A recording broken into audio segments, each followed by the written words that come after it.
Calaroga Shark Media. Hello, I'm Johnny Mac with 5 good news stories. Caps off to the copywriter at NBC. I'm not going to do any better than they did, so let me just read it. They wrote, "It wasn't a barn burner by any accounts, but there was a brief scare when a fire alarm was pulled at a farm in Westchester, but no fire was found. Turns out it was just some horseplay." The fire department showed up. There was no fire.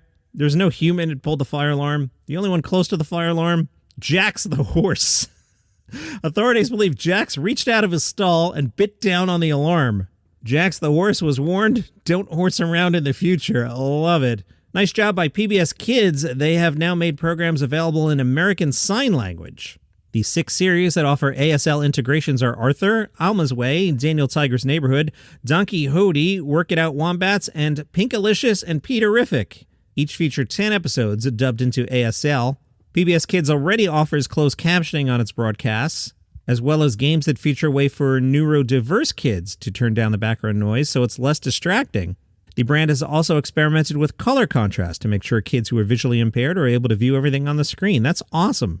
Really well thought out, too. Sarah DeWitt, Senior Vice President for PBS Kids, said, "We were trying to work out what was the most effective way to integrate this type of interpretation for a preschooler who can't use the captions because they can't read, and they're trying to engage with these characters in the same way other kids would." They worked hard to figure out the ideal placement of the ASL interpreter on the screen. They wanted to not have an interpreter box in the corner. One of the executives said, "We heard very clearly in our feedback from these families that they didn't want to be relegated to the corner."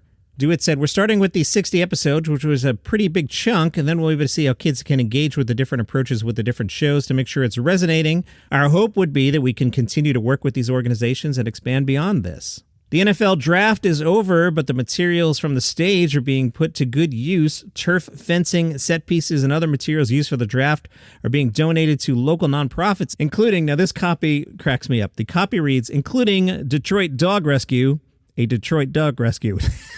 Thanks for clearing that up. Although Detroit Dog Rescue would be an awesome name for a bar, come to think of it. The materials being donated are helping Detroit Dog Rescue, which is a Detroit Dog Rescue, build a shelter backyard and decompression areas. Good news if you want to get flies out of your house. I've been dealing with that all week. I let the dog out and a fly comes in, and then I have to... My trick is I turn all the lights off in the house and I open the back door and I hope the fly goes, "Oh, it's brighter out there," and leaves. Doesn't always work. The other day I swapped a fly for a hornet. True story. An expert has shared a hack to instantly deter flies from your home. What do you do? All right, I got to read this.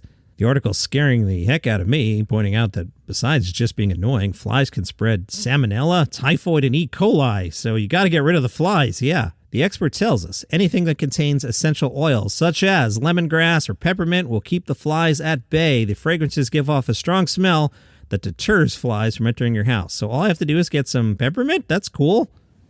Good news if you like to techno party on a train. The Nuremberg nightclub House 33 runs the Techno train twice a year. There's only 2 stops, the start and the finish. They depart Nuremberg at 4 p.m. They go about 100 kilometers west. Then they loop back and gets back to Nuremberg at 11 p.m. The train has 12 cars, 3 of which are dance rooms with DJ decks, speakers, and bars. About 25 DJs perform throughout the Bavarian countryside. There's about 700 tickets available for each journey. They sell out in seconds, despite the train having no marketing beyond social media and, of course, this very huge podcast. Tim, the DJ, says you can't get rich from this. Permission to get on the tracks is expensive. We're lucky to have the hype on Instagram and TikTok and 5 good news stories. When you don't have this, you're going bankrupt. Transport rules dictate there must be at least 1 seat per passenger. There's a chill out area. It's one of the few cars that doesn't have speakers. And you can't smoke in it. A pro tip from Vincent, who's described as a smiley 22-year-old with a shaved head and mirrored sunglasses. Vincent says, don't stay in one place. Travel up and down the train. And use the toilets early. They get unpleasant. Those are your 5 good news stories for today. If you enjoy the program, tell a friend about it. They might like it too. And bonus good news, if you would like this program commercial free, open up the show on the Apple Podcast app. You'll see where it says Calaroga Shark Plus for $4.99 a month. You'll get this show and the other shows on the network ad free. How about that, huh? All right, have a great day.